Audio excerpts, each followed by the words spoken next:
Hi guys, good morning and welcome back to my channel. আবার অনেকদিন পরে তোমাদের সাথে দেখা হচ্ছে। আশা করি তোমরা সবাই খুব সুস্থ আছো।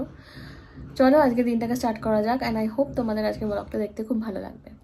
তো আমার মনে হয় নতুন করে কিছুই বলার নেই, সবাই সবটা নিউজে দেখতে পাচ্ছে। আমাদের নিজেদের সেফটির জন্য নিজেদেরকে একটু সচেতন হওয়া উচিত। অ্যাজ অ্যান ইন্ডিয়ান সিটিজেন আমার কয়েকটা কথা বলতে ইচ্ছে হচ্ছে তোমাদেরকে, তোমাদের ভালোর জন্যই। মানে দেখো, সাইবার অ্যাটাক্সের ইস্যুটা তো তোমরা সবাই জানতে পেরেইছো। তো সাইবার অ্যাটাক্স হতে পারে এরকম কিছু একটা কথা চলছে। অ্যান্ড তো আমি বলতে চাইবো যে তোমরা একটু ফোন বা যে কোনো ডিভাইসেস যেগুলো ইউজ করছো সেগুলো একটু সাবধানে ইউজ করবে। লোকেশন ট্রেস হতে পারে, সেটা একটু প্রাইভেসি সেটিংসে গিয়ে চেঞ্জ করে নিও। তারপরে তোমরা অনলাইন ট্রানজ্যাকশনসটা কয়েকদিন একটু লিমিটে করার চেষ্টা করো। আননোন জায়গাতে গিয়ে অনলাইন ট্রানজ্যাকশনসটা করো না কয়েকদিন। আর এটাই বলতে চাইবো যে ক্যাশ ট্যাশ কিছু একটু তুলে রাখো, অ্যাটলিস্ট 10 দিন 15 দিনের মতন, 10 দিনের মতন অ্যাটলিস্ট তুলে রাখো ক্যাশ, যাতে তোমাদের অনলাইন ট্রানজ্যাকশনটা অ্যাভয়েড করতে পারো। তারপরে যেটা বলতে চাইছি যে মেডিসিনস, তারপরে কিছু ফুড স্টক, মোটা ফুড স্টক যেগুলো গ্রসারি, কিছু একটা দুটো তুলে রাখো, যাতে তোমাদের কোনো অসুবিধা না হয় in case of hard situations. আর এটাই বলতে চাইবো যে নিজেদেরকে একটু চোখ কান খুলে চলাফেরা করতে, যাতে নিজেদের সেফটিটা তোমরা নিজের হাতে একটু দায়িত্ব নিয়ে রক্ষা করতে পারো। তো এটাই বলার ছিল। আর সেকেন্ডলি বলবো যে সবাই খবরের দিকে নজর রাখো and try to be a responsible citizen. আর বলবো যে সবাইকে যে উল্টোপাল্টা খবর ছড়ানোর কোনো মানে হয় না, উল্টোপাল্টা খবর ছড়িও না। যেটা অথেন্টিক সোর্স সেই জায়গা থেকেই খবর দেখো, খবর শুনো। একটা জিনিস যেটা আমি বলতে চাইবো যে নিজেদের যে ইম্পর্টেন্ট ডকুমেন্টসগুলো সেগুলো একটা ব্যাগে ভরে রাখো।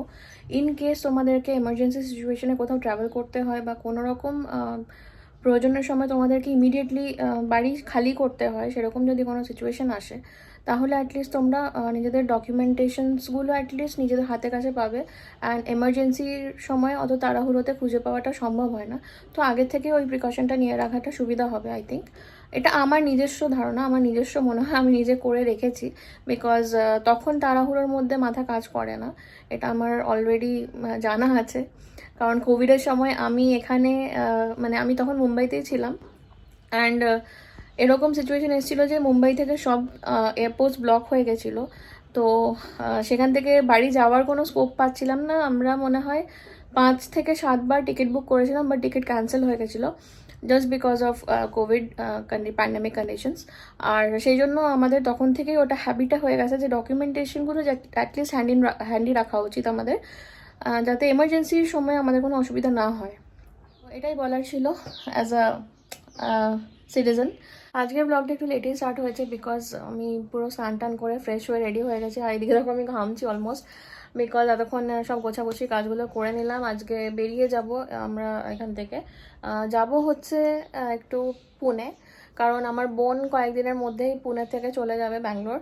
তো ওর সাথে একবার দেখা করে আসি। আবার ব্যাঙ্গালোরে শিফট হয়ে যাওয়ার পরে তো সবসময় দেখা করা পসিবল হবে না, তাই ওর সাথে একটু দেখা করে আসবো। আর এখন আমি করব প্যাকিং। এখন পল্লব আসবে অফিস থেকে, তারপরে আমরা বেরোবো। অ্যান্ড এবার প্যাকিং স্টার্ট করা যাক। এখানে কয়েকটা আম এনে রাখা আছে, তো ভাবছি কিছু আম নিয়ে যাব। পল্লবকে আম আনতে বলেছিলাম, ও একেবারে 2 কিলো আম নিয়ে চলে এসেছিল। তো এখান থেকে দেখি কিছু আম নিয়ে চলে যাব, বিকজ এখানে বাড়িতে থেকে এমনিতেও অসুবিধা হবে, আর ওখানে গেলে সবাই মিলে খাওয়াও যাবে। তো কয়েকটা আম প্যাক করে নেবো। অ্যান্ড আর এই যে ব্লিঙ্কিট থেকে কয়েকটা জিনিস ডেলিভারি করিয়ে নিলাম। এই যে বোন একটা কেক খেতে চেয়েছিল, সেই কেকটা নিয়ে নিচ্ছি। তো এই কেকটা আর এই আমগুলো প্যাক করে নিই ফটাফট, তারপরে ড্রেসের প্যাকিং। ড্রেস তো নেবার নেই, বিকজ 2-3 দিনের জন্য যাবো, আবার ফেরত চলে আসবো। সেই জন্য 1-2টো জামা নিলেই হয়ে যাবে। তো চলো প্যাকিংটা চটপট করে নিই। এখানে বাড়ির জন্য কয়েকটা রেখে নিলাম, আর এখানে 5টা, হ্যাঁ ওই 1 কিলো মতো আম নিয়ে নিচ্ছি। ওখানে অ্যাটলিস্ট খাওয়া যাবে সবাই মিলে। তো এটা হয়ে গেল। খাবারের জিনিসটা প্যাক করে নিলাম, ওটা প্যাক করে রেখে দিলাম ব্যাগে। অ্যান্ড এবারে 1-2টো জামা ভরে নেবো।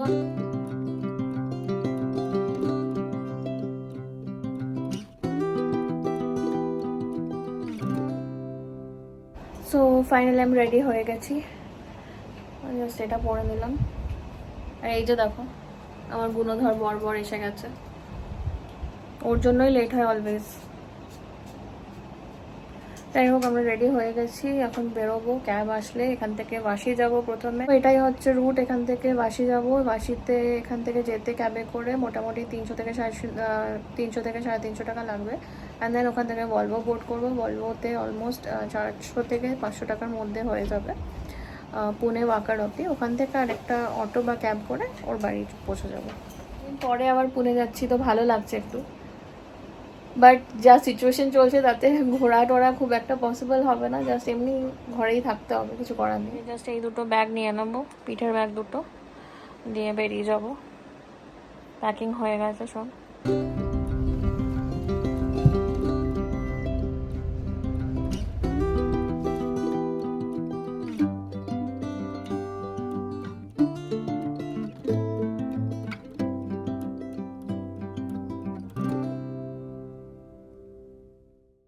তো ফাইনালি আমরা বাসি পৌঁছে গেছি বাস স্ট্যান্ডে।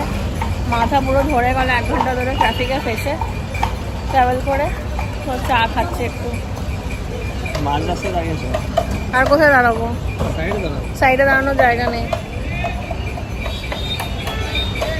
চাটা খেয়ে নিয়ে বাস আসুক, তারপরে বেরোবো। কোন বাসে? তুমি লাল বাসে যাও, বেস্টের বাসগুলোতে 100 টাকা ভাড়া নেয় না? 180। 180 টাকা দিয়ে যাও।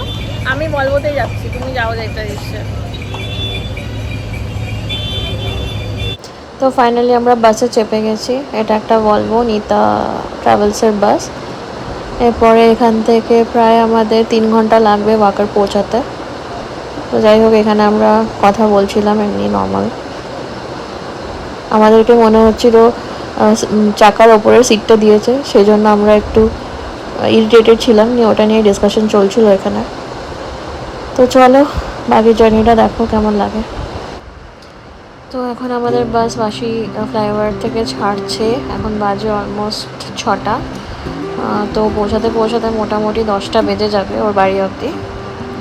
তো চলো তোমাদেরকেও দেখাই পুনের যাওয়ার পথটা কেমন মুম্বাই থেকে। আজকে ওয়েদারটা ভালো আছে, মানে খুব গরমও নেই খুব ঠান্ডাও নেই, তো ট্রাভেল করার জন্য খুব ভালো ওয়েদার। এখন অলমোস্ট সন্ধে হতে চলেছে, এরপরে সানসেটটা হবে। এখানে ক্লাউডসগুলো দেখো কি দারুণ দেখতে লাগছে, পুরো মনে হচ্ছে সেই কটন ক্যান্ডিগুলোর মতো। আর এই দেখো সূর্যাস্তের টাইম হয়ে গেছে, এখন বাজে অলমোস্ট 7:45। তো একটু পরেই সানসেটটা হয়ে যাবে। এই সময়টা দেখতে আকাশটা এত সুন্দর লাগে এখানে, মানে সারাক্ষণ তাকিয়েই থাকতে ইচ্ছে হয়।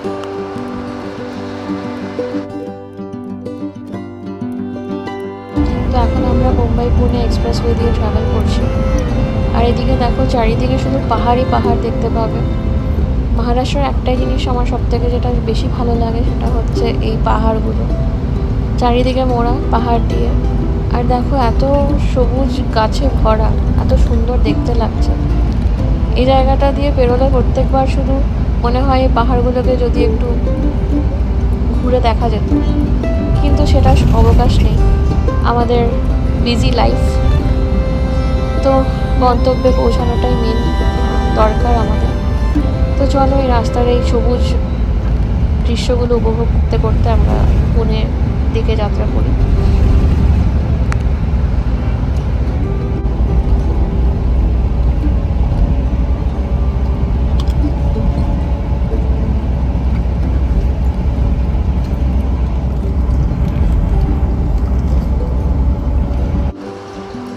মুম্বাই থেকে পুনে যাওয়ার পথেই পড়ে লোনাভলা। সেখানে আজকে তো আর দাঁড়ানোর অবকাশ নেই, আজকে যাচ্ছি পুনে।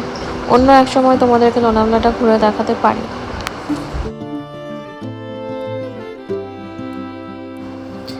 এই সুন্দর সন্ধেটা দেখতে আমার তো খুব ভালো লাগছে, তার সাথে এই সুন্দর আকাশ, তার সাথে মেঘ। তোমাদের কেমন দেখতে লাগছে এই জায়গাটা আমাকে কমেন্টে জানিও, যদি ভালো লাগে সেটাও জানিও।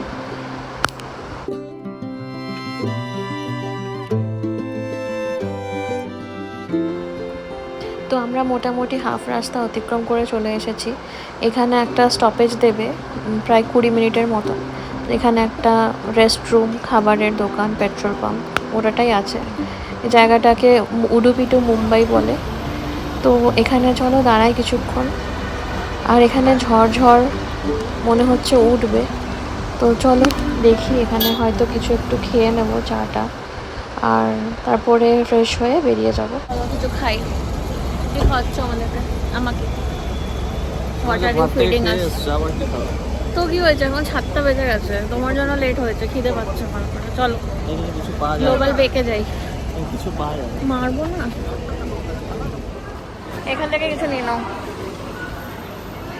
এর কাছে আগেরবারে খেয়েছিলাম, এর কাছে ভালো ছিল।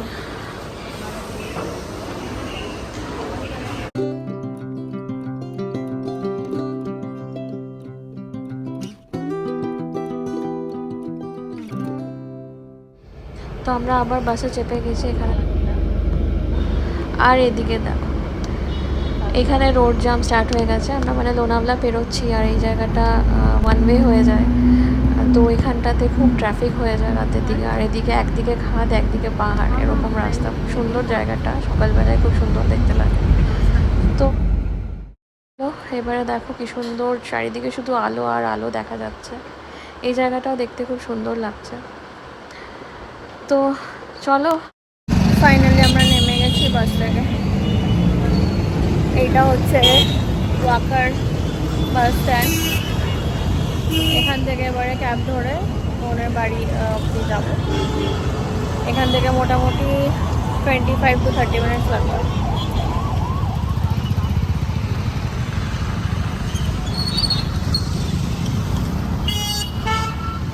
ফাইনালি আমরা পুনেতে হনুমানের বাড়ি চলে এসেছি। এখন আমাদের জন্য বানাচ্ছে চা বানানো হয়ে গেছে। চা বানিয়ে দিচ্ছে এখন আমাদের জন্য। আমি ঠকে গেছি, সেজন্য আমি শুয়ে শুয়ে ভিডিওটা করছি, কিছু মনে করো না সবাই। আরেকজন তো মাটিতেই ফ্ল্যাট হয়ে গেছে বাইরে।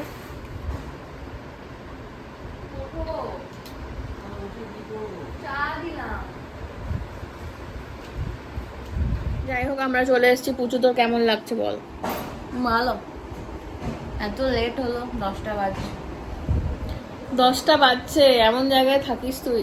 এটা কি ছিল? 4টা বাজে হয়েছে, খেতে কি? চিনি নেই না, সেই চিনি দে। গুড়ওয়ালা চা।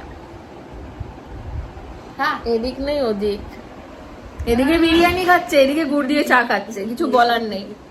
সেই জন্য ওয়েটটা বাড়ছে না, কমছে। এই দেখো আরেকজনকে। Balanced weight. যাই হোক, বাসটা আজকে এত স্লো এলো যে কিছু বলার নেই। তার মধ্যে রোড জ্যাম, লোনাভলার কাছে এত রোড জ্যাম, মানে প্রায় আধ ঘন্টা রোড জ্যামে ফেসেছিলাম আমরা। নিতার বললাম পার্পেলে চাপো, পার্পল তখন ছিল না, ওয়েট করতে তো আরো আধা ঘন্টা। কিন্তু যাই হোক পৌঁছে গেছি। এমএসআরটিসি বাসগুলো সলিড দেখে ধরো। ঠিক আছে, আমরা চাটা খেয়ে নিই, তারপরে আবার কথা বলছি। না, আমি আজকে ডিউটিও ছিল, ডিউটি করে এসে আমি এতটা রাস্তা এসেছি, আমি খুব টায়ার্ড আছি। আমি আজকে শালির বাড়িতে এসেছি। শুধু না, চাটা খাও। আমি আজকে শালির বাড়িতে এসেছি, খুব ভালো লাগছে। অনেক দিন পর আমি এলাম। আমি আমার যতদূর মনে পড়ে যে আমি লাস্ট জানুয়ারিতে এসেছিলাম। তারপরে এই শালির বিয়ে, তারপরে আমি এই বিয়ের পরে কাটেড তাল শাঁসের কথা বলছিলাম। তাল শাঁস খাবে তুমি? তুমি তো খাও না তাল শাঁস। দেখি টেস্ট করে কেমন। পানাগড়ে যেটা নিয়েছিল সেটাতে তো কোনো টেস্টই ছিল না। এটা কত টাকার তালশাঁস পড়লো? এটা হচ্ছে তোমার 20 টাকার তাল শাঁস। এটা 20 টাকার তালশাঁস? আরেকটা? না, এটা 15 টাকা। না 15 না, 17। 100 টাকাতে কটা? 50 টাকায় 3টে শাঁস। এমনি খেতে হয়? না, ওটা তো ছালটা ছাড়াবে না। ছাড়ি দাও। আমি তালশাঁস খেতে জানি না। কি তুমি? আমি কোনোদিন তালশাঁস খাইনি। কোনোদিন তাল শাঁস খাও না, না? খাবে? ও খাইনি, আমি খাইনি, তো ও কোথা থেকে খাবে? খাবে? মাটিতে বসে গেছে রাত্রি 10টার সময়, 10:30টার সময় তালশাঁস খেতে। ওকে আমি জামা কাপড় চেঞ্জ করতে বললাম, ও বসে বসে তাল শাঁস খাচ্ছে। এটা তোর আর তোর জামাইবাবুর ব্যাপার, আমি তোদের মাঝখানে কথা বলতে চাই। কি করছিলি তুই সকাল থেকে? অনেক কাজ করি আমি। এই দেখো এখানে খাবার বানিয়েছে, এই যে রুটি হচ্ছে, এটা পনির কি বানিয়েছিস? এটা পনির পালক পালক পনির। পালক পনির বানিয়েছে, এই যে রুটি হচ্ছে, আর পোলাও একটা বানিয়েছে, সেটা কোথায় গেছে আমি জানি না। রান্নাটা সুদীপটার খুবই ভালো হয়েছে, পালক পনির রুটি খুব ভালো খেলাম, ঠিক আছে। আর ওই পনির বিরিয়ানিটাও বানিয়েছিল, সেটাও দারুণ হয়েছে। অনেকদিন পর মানে অনেকটা ভালো খাবার খেলাম। ও মানে আমি ভালো খাবার বানাই না না? তুমিও বানাও, মানে আমি এইখানে এসে দেখছো তো শালিকে পেয়ে এখন বইয়ের রান্নাটা বাজে হয়ে যাচ্ছে। পুনেতে এসে ভালো খাবার খেলাম। যাই হোক, আমাদের খাওয়া দাওয়া হয়ে গেছে। এই তো নিজের ফোন নিয়ে ব্যস্ত হয়ে গেছে, ওদিকে বোনও ওদিকে নিজের বরের সাথে গাজাতে ব্যস্ত হয়ে গেছে। তো চলো আজকের মতো ব্লগটা এখানেই এন্ড করছি। সবাই ভালো থাকো, সুস্থ থাকো, সতর্ক থাকো, আর কিছু বলার নেই। আবার দেখা হবে নেক্সট ব্লগে। Till then stay happy, stay cool and by.